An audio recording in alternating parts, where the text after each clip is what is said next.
Hello my fellow self-healers. So today's video is 5 pretty unusual things I did to get my period back. Now by unusual I mean things that you may have not heard of before, and if you have, then maybe you haven't linked it with getting your period back and maybe you haven't tried it. So hopefully you learned something very new in this video. So strange thing number 1 is yoni steaming. So herbal yoni steaming. Now this is the kind of thing that, like, to people that do it, it's the most normal, most natural, most amazing thing ever, but to someone that hasn't heard of it before, it's probably like, sorry, what?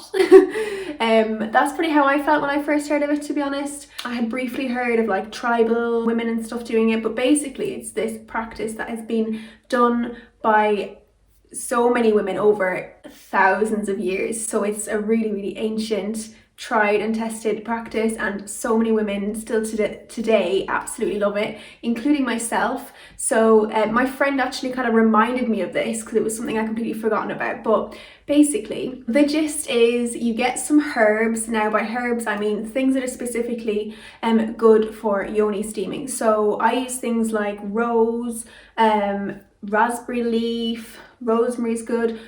Basically like a mixture of herbs that's going to be beneficial for you. If you actually research herbs that are specifically good for yoni steaming, that's kind of your best bet. You can get packs of it, or if you're someone that just randomly has herbs like me, then yeah, just make it your own little mixture, as long as they're all safe for this purpose. And of course organic as well. You don't want to be steaming chemicals in this process. So basically you get the hot water, you get the herbs, you make a nice brew, and then you just let the steam basically enter your yoni, which sounds really cray, I know, I understand that, but the way I kind of see it and the way I kind of like thought of it for myself when I was first doing it, I was like, if you've got PCOS or some kind of like reproductive thing going on, chances are you're gonna have to be going to the hospital like more than you want to, and have strangers looking at you and poking around more than you want to. So really just practicing helping ourselves and connecting to our own sacred Yoni Temple. It's not actually that weird, is it, really? And like I said, it's been done for thousands of years, so it's not like this new bizarre thing. And when you do it, it's such a beautiful practice. I kind of like use it as a meditation practice. I think a lot of people do that because it's so relaxing, so beneficial. You can kind of just sit there, whether you have like a special chair for it. Again, you can just research how you do it, because there's a few different ways. You can basically squat over it and just make sure you've got like a big dress or a towel so that there's no steam escaping, or you can get like specific little chairs for it, basically like with a hole in, so that the steam can travel up, and basically the steam just kind of goes up through your cervix and all of that jazz. And it's said to regulate menstrual cycles. It helps with fibroids, ovarian cysts, all of that jazz. Any pain, it's really good if you get painful periods. Now you shouldn't do it on your period, you shouldn't do it when you're pregnant, you shouldn't do it if you're trying for a baby. There are a few different times that you shouldn't do it, so again, make sure you do your research before you do this. So as long as it's a safe time for you to do it, then it's all good. And if you do it like before you're due your period, then you have like I definitely notice my periods are so pain-free if I've done this before I got my period. So it's an absolute winner, but don't do it on your period. Like don't do that. So if you use the trustworthy internet, you'll probably find a lot of like pros and cons to this, and basically people saying, oh, it's not enough scientific evidence, blah blah. But like, if like thousands and thousands of women have done this over thousands of years, like, do we really need some person in a lab to tell us whether it works or not? And like, I mean, there are literally no risks involved unless you burn yourself with the water. But are you gonna stop making a cup of tea just because of the risk of the hot water? You're not really, you know what I mean? So yeah, there's no risks as long as you do it at the right time, like I've said. So do your research, get the right herbs, and enjoy. The list of benefits are endless, and it's just such a beautiful little practice for really reconnecting to your womb space. And especially when we've got reproductive disorders, it is just so important to engage in that connection back to our bodies. So yoni steaming is wonderful. Now, strange thing number 2 is drinking beetroot juice, or eating beetroots, I guess, but basically beetroots in general in their raw form. So I was doing this before I even linked them both together, and I always have beetroot juice in my juice, just simply because of the amazing health benefits. It's packed with loads of vitamins and minerals and stuff like that. But it was actually after I got my periods back that I learned that beetroot juice can really help to get your period back, which is kind of weird because it looks like blood kind of, and it's kind of like, yeah, I don't know. Basically, it helps with the red blood cell production. So basically helps to produce more blood in the body. And yeah, apparently there's a lot of links to that. So again, if you want to do your research on that, absolutely feel free. But beetroots, and you know what? They're just full of really, really good stuff anyway. And they turn everything a beautiful color. Like if you add them to juice, it's just always this amazing pink, vibrant, like you know when you're drinking it that it's doing some good stuff. So beetroot juice. Now, number 3 is getting creative, and specifically I think painting is a really, really, really good way of getting creative. Now, as you probably know, I am actually a full-time artist, so you're probably like, yeah, easy for you to say, you're, you know, that way skilled, but you know, painting is this amazing thing where you don't actually need to be skilled, and you know, your skills can develop. And art is also subjective to the viewer, so you might think something looks crap, someone else would pay like tens of thousands for it. That's art. Funny story actually. So because I am a professional artist, like I suppose you could say that's my day job, doing pet portraits, etc. I'll leave my links below. I also have a YouTube channel with all my art, so check that out. But I actually started for the purpose of exactly what I'm telling you about now. So I actually started to benefit me and my PCOS. So basically, as you know, the reproductive system, it's, you know, when it's working properly, it basically can have the potential to create life. So us women, regardless of our baby making ability or not, I think it's safe to say that we are naturally very creative beings. And I think in such a busy, fast-paced world that we live in now, I think it's really, really easy to kind of disconnect from our natural creativity. Now, you don't need to be artistic to be creative. Like, you probably know when I'm saying get creative, you can probably think of something in your head or in your life that you enjoy doing. You know, it could be cooking, it could be any kind of craft, it could be even hair. Like, I can't do hair. This was my attempt at a French plait today. Yeah, I mean, I've been out in the sun all day, so it's kind of messy now, but either way, it was a fail from the get-go. So maybe your thing is, you know, just whatever it is that gets you in that creative kind of space, you know, like it's actually super therapeutic as well. It's super good for like relieving stress and all of that. So basically I was just feeling really, really down one day about my PCOS and kind of just thinking like, you know, about my potential of ever being able to have a baby. My views on that have since changed, but at the time I was feeling really down about it. I thought, right, well, if I can't create in this sense, you know, I kind of felt like PCOS had kind of stolen my creativity from me. So I was like, right, okay, if I like can create in another way, I might feel better about myself. So that's what I did. I mean, I've always been quite like arty in school and stuff like that, but in my adult life I have not made art whatsoever until then. And it was during lockdown as well, like yeah, March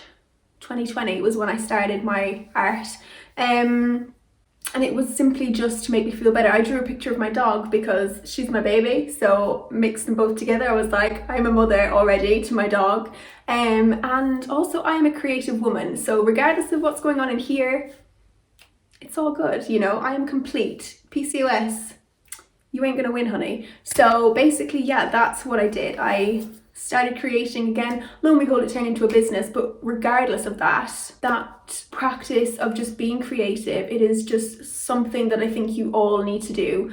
Like absolutely, like everyone in this world. So whether you are or not into art, maybe just give it a try. Give it a try. Do some abstract if you don't want to do anything specific. Abstract is so therapeutic. You know, just get your favorite colors on there, and either way it's gonna look cool, okay? You know, don't go in there with expectations. Don't go in there like judging yourself like, oh, I'm not that good at art. It doesn't matter. Like, it literally does not matter. It's just about the practice, as in you physically doing it, and about how good it's going to make you feel. You know, you don't even have to, you don't have to put it on the wall. I mean, it might look amazing and you might love it, but it doesn't have to be like, don't think of the end result, just think of the actual exercise of doing it. I think any opportunity to kind of get in touch with our creativity is just always such a wonderful thing to do. So give it a try. Now, number 4 is giving back or doing something outside of yourself. So I've got 2 examples of this that I felt really helped me. So the first one was I actually created some just abstract paintings. So like I said in the last point, and I'm not an abstract artist, like I didn't do it before, but it was literally just I was like, hey, I'm just gonna give this a go and kind of just, let all my emotions out on the canvases. And I actually done a series of, I think it was like 3 or 4 paintings, all kind of connected to like the divine feminine, to like feminine power, and kind of basically at the time I was doing a lot of emotional healing work. So during this emotional healing, I basically went all the way back and revisited all the times in my life where I had experienced trauma because of men. So anything that had made me feel like I'd like suppressed my femininity, that was such a big part of my healing. So extreme domestic violence was something that I had to witness when I was very small. And so these paintings, I actually created them to try and raise a little bit of money for domestic violence victims charities. And the paintings themselves were kind of like a message for healing and empowerment. And so both just linked in so nicely for myself. So obviously I was creating the art for, people to benefit from on their own healing journey, but for me it was such a healing practice to actually do them as well. So that was one thing that I did, which I just really felt like kind of brought peace to that dark time that I had experienced. So that was one. And now the other one was, instead of focusing on making babies, my husband and I decided to sign up for a half marathon for NSPCC, children's charity. So that was just another kind of just thing to put my energy into. And previously in my PCOS journey, trying to conceive was such a big thing for me. But I think if infertility is something that you're currently going through, I think, doing anything like that that's kind of, looking out for the amazing children that are already out there that need love is, any little thing like that is going to make you feel better. It's also going to be making a difference. And it's all, if you can't physically care for your own baby right now, then, getting involved in just any little thing, that can just be really comforting for you. And of course, putting good out there as well. So they're just a couple of examples, but you can see hopefully where they kind of fit in with healing in general for yourself. And of course, the people's lives that you affect as well by doing it. So I'm sure you can think of other things. They don't have to be like female or child related.